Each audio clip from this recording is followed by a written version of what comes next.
Welcome to KFUG Community Radio, 101.1 FM and streaming online at kfugradio.org. You've tuned into News Now, a co-production of KFUG Community Radio and Wild Rivers Outpost. We're going to tell you about some local news, now. For KFUG Community News, I'm Persephone Corvid-Rose. I'm Avi Kritz. And I'm Braden Hatch. The World Health Organization today officially designated the COVID-19 virus outbreak as a pandemic, citing both the alarming spread of the disease and the failure of many countries to properly address that spread as contributing factors. To date, there are more than 125,000 cases worldwide, with just under 5,000 deaths. In the United States, there have been 37 deaths resulting from the more than 1,200 confirmed cases. KFUG Community News tagged along today with Jessica Sanar of the Wild Rivers Outpost to get the latest from Dr. Rayan Waywald. Warren? Sorry, folks, I am very tired. Dr. Warren Raywald, Del Norte's Public Health Officer, and Kimmy Scott, the county's Manager of Office of Emergency Services. 3 negative results so far, 2 that are still pending. I don't have a high clinical suspicion that either of those will turn out positive. Part of this is kind of hard to explain how we think about this, but when I'm looking around the country at other places, what I'm seeing is hot spots showing up. You know, small outbreaks that are starting in definite locations. With Seattle, yeah. And then there's that undercurrent of transmission that we don't know about yet. And that's what everyone's worried about, is the unknown transmission that could be going on as a consequence of those outbreaks that may or may not have been identified very quickly.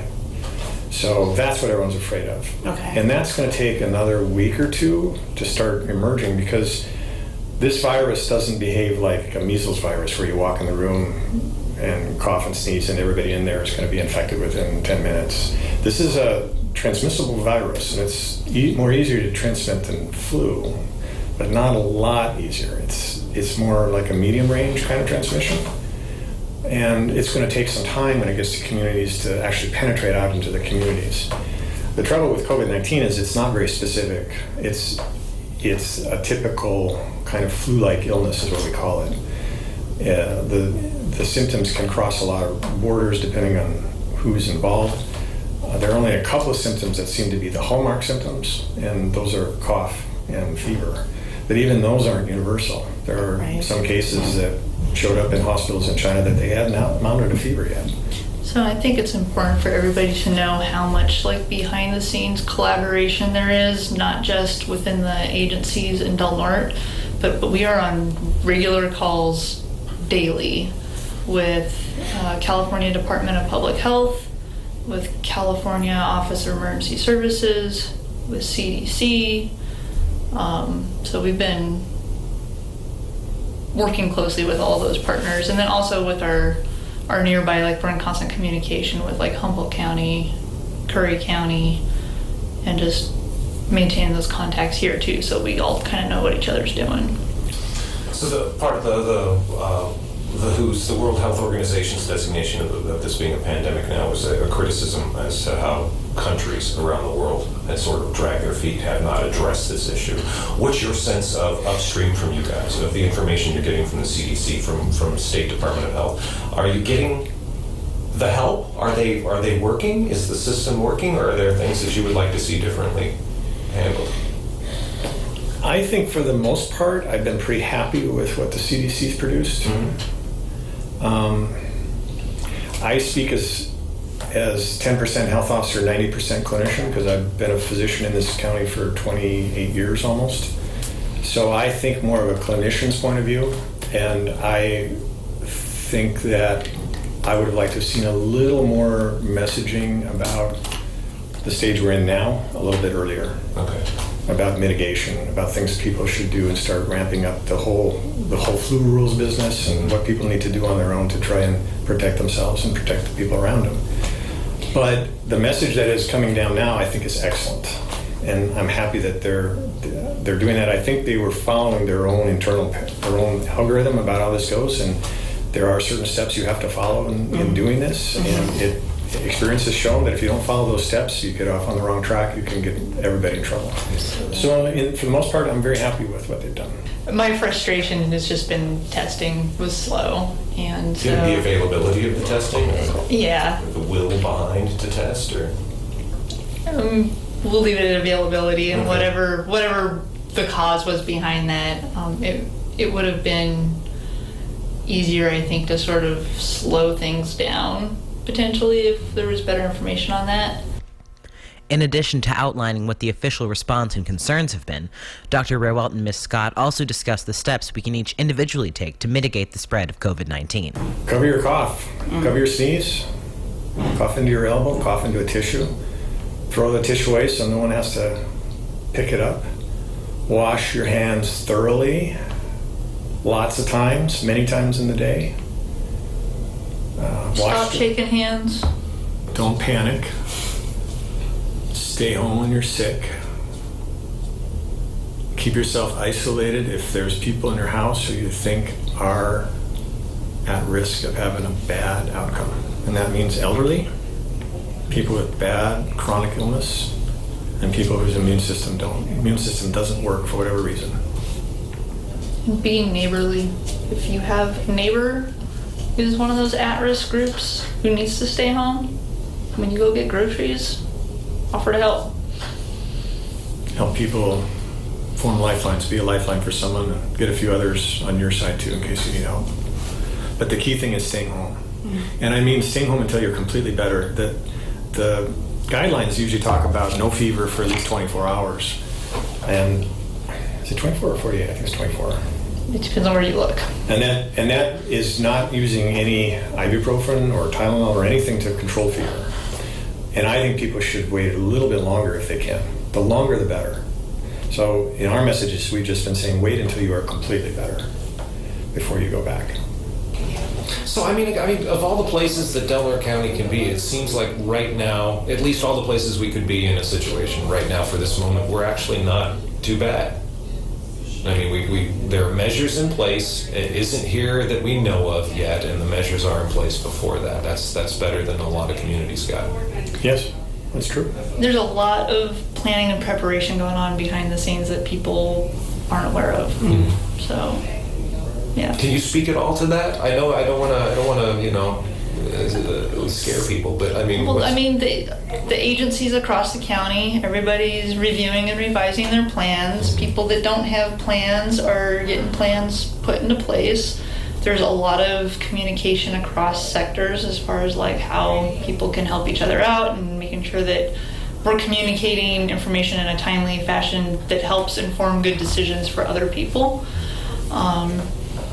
And then I think it's important for people to know too that we're not on an island and that we're in close contacts with everybody else. And so I keep saying at our OA meetings, like, we're all in this together.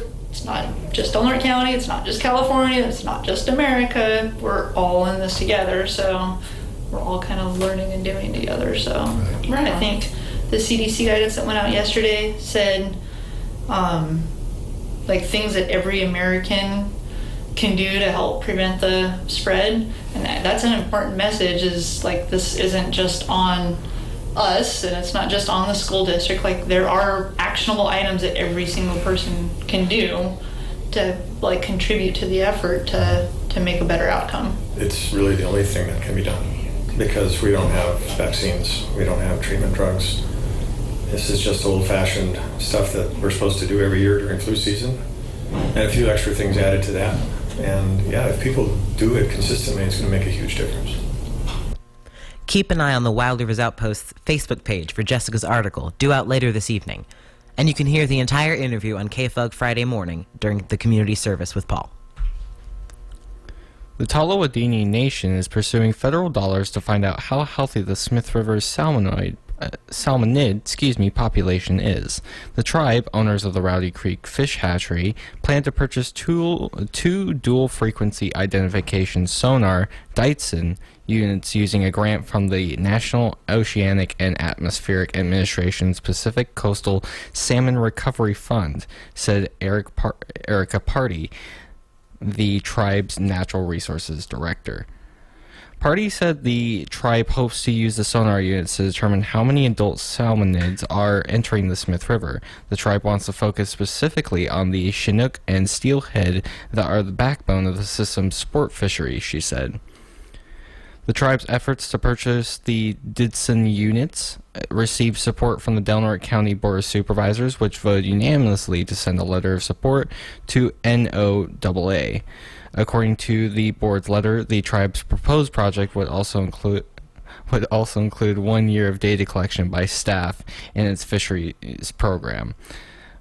According to Party, multiple stakeholders have been pressuring the California Department of Fish and Wildlife to resume fish monitoring on the Smith River. The state is monitoring endangered coho salmon on the Smith River, but the tribe doesn't feel like enough monitoring is going toward the sport fishery, she said.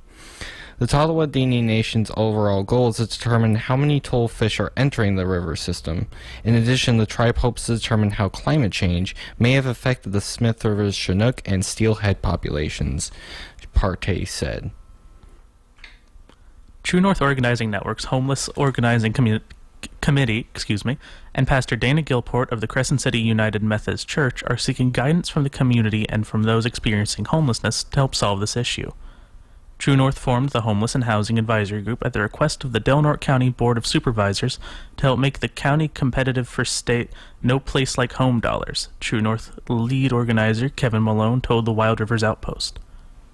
The ultimate goal is to bring a tiny house village program similar to Rogue Retreat's Hope Village in Medford, Dana Gilport said. She said she needs to present a business plan to her superiors in the United Methodist Church by December to receive seed money, which could be more than $300,000 if she makes, quote, a good enough case for this. True North Organizing Network's latest efforts on addressing homelessness comes after Chico-based Housing Tools delivered the findings of a state-funded analysis to the Board of Supervisors last fall. Paid for with a $75,000 No Place Like Home technical grant, Housing Tools analysis outlined 3 possibilities for permanent supportive housing models that could work in Del Norte, and recommended that developing a program be community-driven. Rogue Retreat Development Director Matthew Vorderstrass and Executive Director Chad McComas gave a presentation to the Del Norte County Board of Supervisors in August 2019 and the Crescent City Council in October 2019. They stated that Hope Village consists of 30 housing units in tiny home duplexes, and compared them to wooden tents, saying they don't have electricity, water, or plumbing, but are insulated and have windows. The program's clients access a kitchen, showers, and restrooms in separate trailers. An office building houses a common area, laundry, case management, and host who checks clients in and out of the program. Hope Village sits on an acre of city-owned property in Medford. Its clients pay a housing fee that is initially $60 and then increases every 3 months, according to McComas. The program is in its 2nd year, said Debbie Lewis, a True North Organizing Network organizer. Though it had a rocky start, Lewis said they were able to fix them. Hope Village currently has a 60% success rate, for transitioning people back into their lives, Lewis said. Though the tiny house village concept is what Gilport has in mind for a transitional housing program in Del Norte County, the Homeless Organizing Committee are exploring whether other Rogue Retreat programs may work. One of these is Low Barrier. According to Lewis and Malone, Low Barrier offers housing to those who are still struggling with alcohol or drug addiction, but they're not allowed to use it on site. Lewis said the program operates on the premise that a person needs shelter before they can address their issues. In addition to determining if a tiny house village model would be an effective transitional housing program for Del Norte, Malone said the Homeless Organizing Committee wants the advisory group, to think outside the box. The community has assets including empty land, hotels, and trailer parks that are underused during the winter that could be used to help solve the homelessness problem, Malone said. Gilport said one option for permanent housing is finding a vacant apartment complex that can be used. The advisory group's first meeting will be held tonight at 6 p.m. at the United Methodist Church in Crescent City. The parent of a special needs student began her duties recently as Area 4 representative with the Del Norte County Unified School District Board of Trustees. Charlene Mazie, who is currently the executive director for the Del Norte Senior Center, received praise from both the Board of Trustees as well as Del Norte Teachers Association's lead negotiator, Mary Peacock teacher, Paige Thompson. Quote, "She offers a unique perspective because she's a current parent and has a student who has special needs," Thompson told trustees on Thursday. I appreciated that she didn't have to know every answer. She was okay with saying, "I'm not sure. I really need to get back to you." Area 5 trustee also praised Maisie, stating, she had really good, quote, she had really good answers, had done her research, and had shown prior that she wants the job because she has run before, Faulkner said. Quote, I know her heart truly is in the right spot. I think that somebody that has a special needs child would be good on our board because that is something we are lacking. During a forum hosted by DNTA and the local California School Employees Association chapter on February 24th, Maisie answered a number of questions posed from DNTA and CSEA moderators. In response to questions about health insurance, Maisie said as an employer, her goal is to ensure her employees have access to health insurance, but because the organization operates on fixed grants, the budget for coverage isn't available. Maisie was also asked to weigh in on the practice of hiring independent contractors for work that is typically done by the school district's classified staff. This question came from CSEA Representative Sarah Mitchell, who, at a recent school board meeting, took issue with a proposal to hire contractors to provide services to special needs students. In response to Mitchell's question, Maisie said the district should first try to use its employees to offer services to students. When that is impossible, she said, then the district should consider using independent contractors. The nonprofit organization Klamath River Renewal Corporation, tasked with removing 4 hydroelectric dams on the Klamath River, submitted budget information about the project to the Federal Energy Regulatory Commission. In a press release from the organization, they stated, quote, in a February 28th filing to the Federal Energy Regulatory Commission, the Klamath River Renewal Corporation submitted updated cost information, including the guaranteed maximum price submitted by Kiewit Infrastructure West and Resource Environmental Solutions LLC, and other requested material that further demonstrate KRRC's capacity to become licensee for the Lower Klamath project. This filing is another concrete step towards implementing the amended Klamath Hydroelectric Settlement Agreement, removing the dams and restoring a free-flowing Klamath River. Quote, our project is on track, within budget, and ready to roll, said Mark Bransom, KRRC Chief Executive Officer. This submission to FERC proves that we have the funding, the team, the expertise, and the plan to do it right, and a pen a vibrant new chapter of Klamath River history. In the February 28th filing, KRRC again demonstrated that its committed funds are sufficient to complete dam removal as proposed in the license surrender application. The updated cost estimate for full dam removal that is based on the contractor provided GMP is $446 million, which includes more than $50 million of contingency funding, making the project well within KRRC's $450 million budget. The significant contingency funding is conservative and reflects widely accepted industry standards for complex infrastructure projects. This updated total cost estimate reflects project contractor Kiewit Infrastructure West's grand maximum price of $199 million. The GMP is based on 60% design completion and integrates bids from more than 100 potential subcontractors, including many local and tribal businesses. The $78 million GMP from RES includes restoration, implementation, and serving as the liability transfer corporation. The GMP is the most accurate, complete, and timely information available regarding construction and restoration costs and providing long-term risk management. The recent submission also includes revised contracting arrangements that add clarity and cost savings to the project, updated risk registers, insight into KRRC's plans for a local impact mitigation fund to address potential damages to private properties, wildfire risk analysis assessment, and updated insurance approach. The insurance is part of a risk management program believed to be the most comprehensive ever considered by FERC for purposes of dam removal. In addition to insurance, the risk package includes performance bond and indemnity coverages to offset potential short and long-term projects. Gotcha. Okay. Quote, the KHSA represents years of negotiations, exhaustive scientific study, and compromise among the many groups who are all working together to improve conditions along the Klamath River, said Bransom. Healthy rivers breathe life into the communities they touch. Dam removal and a revitalized Klamath River will enhance resilience to strengthen the entire Klamath watershed for the future. FERC will decide on the KRRC license transfer and surrender applications. KRRC anticipates beginning drawdown and removal as early as 2022, pending action by FERC and other regulators. To view the KRRC filing, visit www.klamathrenewal.org/definite plan. Del Norte Unified School District continues to develop a state-required plan for how it will spend extra dollars it receives for special education. English language learners and foster/homeless youth in local schools are performing below the state average in English language arts and math, according to Tom Kissinger, Assistant Superintendent of Curriculum and Instruction.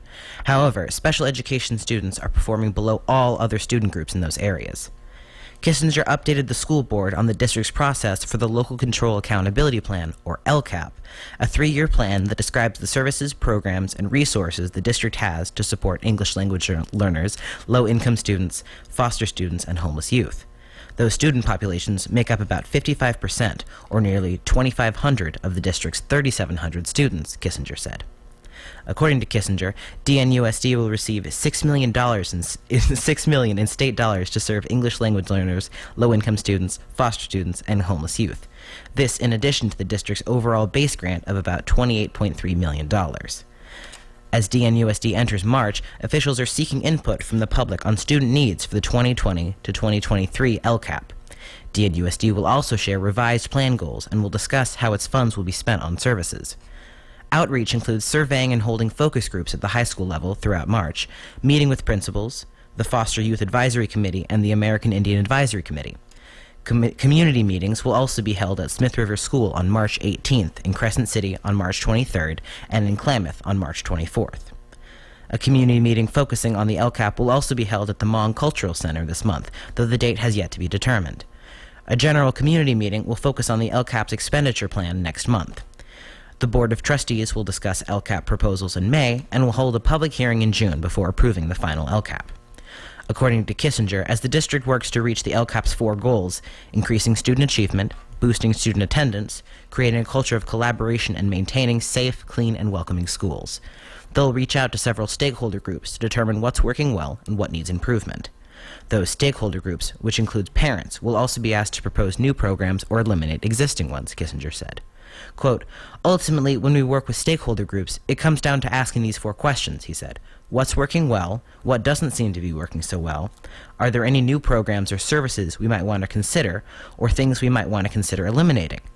Through dialogue, discussion, and a back and forth, we hope to make the strong recommendations as we go further in the process in the spring. Valerie Starkey maintains a lead over Jim Ramsey in the March 3rd election for Del Norte County District 2 Supervisor, but just barely.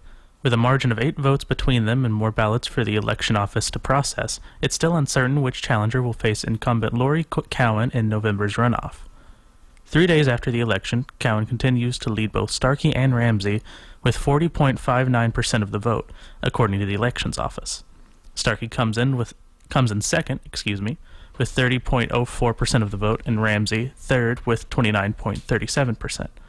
A race with 3 or more candidates is likely to go to a runoff election unless the winner receives 50% or more of the votes, according to the elections office. According to the latest election results for the District 1 supervisor race, Darren Short received 61.15% of the vote to John Pritchett's 38.85%. In the District 5 supervisor race, incumbent Bob Berkowitz led with 57.14% of the vote to Kevin Hendricks' 42.86%. Meanwhile, the numbers changed slightly in the California District 2 Assembly race. In Del Norte County, a local special education teacher, Charlotte Savolos, led the vote with 54.30% to incumbent Jim Wood's 45.70%. District-wide, however, Wood received 66.5% of the votes to Savolos' 33.5%, according to the California Secretary of State's office. As for president, Donald Trump led the Republican vote by 95.83%, of the vote in Del Norte County. In the Democratic presidential race in Del Norte, Bernie Sanders came in first with 37.36% of the vote. Joe Biden came in second with 24.83% of the vote, and Elizabeth Warren came in third with 11.87% of the vote, according to the latest election results. As negotiations continue, KFUG Community News was able to talk with DNTA lead negotiator Paige Thompson and DNUSD Director of Human Resources Colleen Parker to discuss recent proposals and the path forward for both the school district and DNTA.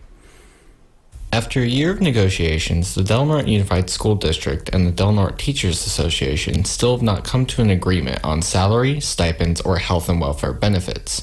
A neutral arbiter was assigned by the Public Employees Relations Board to mediate the negotiating process and provide recommendations. The arbiter released a set of recommendations in a fact-finders report issued to both parties. Since the report's release, the district and DNTA went back to the table to continue negotiations. I was able to sit down with the lead negotiator of DNTA's bargaining team, Paige Thompson, to discuss recent negotiations with the school district, their status, and pitfalls. So we've met, I think, 4 times in February to exchange proposals. The district had made it clear that they wanted to endorse the fact finder's recommendation, and they wanted to release some sort of a joint communique, but our negotiating norms kind of insist that we meet and that written proposals are exchanged. So that was, I think, the catalyst that got us back to the table this month. The district did offer us a proposal that pretty much mirrored the fact finder's multi-year recommendation. DNTA has made it very clear that we are not interested in even a 2-year deal because there is so much uncertainty right now with our health and welfare plans. So we've countered, then the district countered, and we've countered one more time. And it's like there was very negligible difference in the district's most recent offer. They came up 0.07%. And it's frustrating if you look at the timeline of all of our proposals. The district was at 1% for months until when they offered the fact finders report in February. So we haven't, like, in some ways it feels like there's progress being made because at least we're still talking to them, but we've drawn our line in the sand and they've drawn their line in the sand, and now we're just at this kind of awkward place of we start negotiating for the next year in March and we're just going to roll all of this into it. Initially, the district presented a proposal that mirrored the fact finders report's recommendations of a 2% salary increase, a 2% increase in flat dollar stipends for years 2019 to 2022, as well as a $500 annual increase in health and welfare benefits for years 2020 to 2022. DNTA rejected the offer. I asked DNUSD Director of Human Resources Colleen Parker about what alterations were made to the district's prior proposals since the fact finders report's release. I know for a long time the district was proposing a 1% salary increase. Yes. And now since the fact finders report has come out and has taken the recommendation of 2%, why that change? Well, we had actually before the fact-finding report had offered to go to 2%, but it was contingency language involved. So we had offered 1% initially to start with, and then we offered an additional 1% with contingency language that our student enrollment would stay at a certain level, and then if it did stay at that certain level come March when we check it again, that it would be an ongoing, so it would be an ongoing 2% for them at that point. And it would be what I mean by ongoing is that we had 1% on the salary schedule that would be ongoing, that would stay there. The additional 1% was with contingency language, so it would be definitely provided for the 19-20 year, but if enrollment didn't stay at a certain level, then it would fall off in the 2021 year. So the ongoing would have only been 1%. If the enrollment stayed up, then the ongoing would be 2%. So there was a contingency language piece with that. Since February 3rd, the school district and DNTA have met an additional 4 times hashing out proposals. One of DNTA's proposals has requested a 2.5% increase in salary, a 2.5% increase in flat dollar stipends, and a health and welfare benefits cap increase of $1,300 to the current $10,700. The district's recent proposal countered with a 2% salary increase, a 2% increase to flat dollar stipends, and a $1,500 increase to the health and welfare benefits cap. I also asked Director Parker if there's progress been made with DNTA. She had this to say. We're not that far apart, I don't believe. So, I mean, there's progress. Initially their first proposal, I believe, had 6% in it, and now they're down around 4% with their compensation. I think they were at 2.5% on their last proposal, but then there's more to the health and welfare package. So it's added up to roughly 4%. Yeah. And we're up at, our offer is for this year we're at 3.09, and then the second year we're at 2.5, which is going to be above COLA for next year. The teams most recently met March 5th, where DNTA again countered with a proposal that mirrored their last, with an alteration to the health and welfare benefits cap of $1,200. The district and DNTA did not come to an agreement due to DNTA rejecting the 2-year deal offer the district proposed. This means that 2019 to 2020 negotiations will be wrapped up with 2020 to 2021 negotiations, according to negotiator Thompson.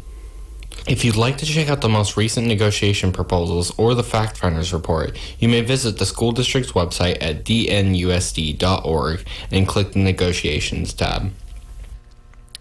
Redwood Voice also recently released an interview discussing DNTA's perspective and goals for negotiations with DNTA's President Marshall Jones and lead negotiator Thompson. You can check the video out both on Redwood Voice's Facebook and YouTube. Thanks again for tuning into News Now. To hear more episodes, check out our website, kfugradio.org, or our YouTube channel. Special thanks to Wild Rivers Outpost and Jessica Sanar, Crescent City Bureau Chief, for providing great content. Tune in 2 weeks from now to KFUG Community Radio 101.1 FM and streaming online at kfugradio.org to hear more from your favorite local radio station.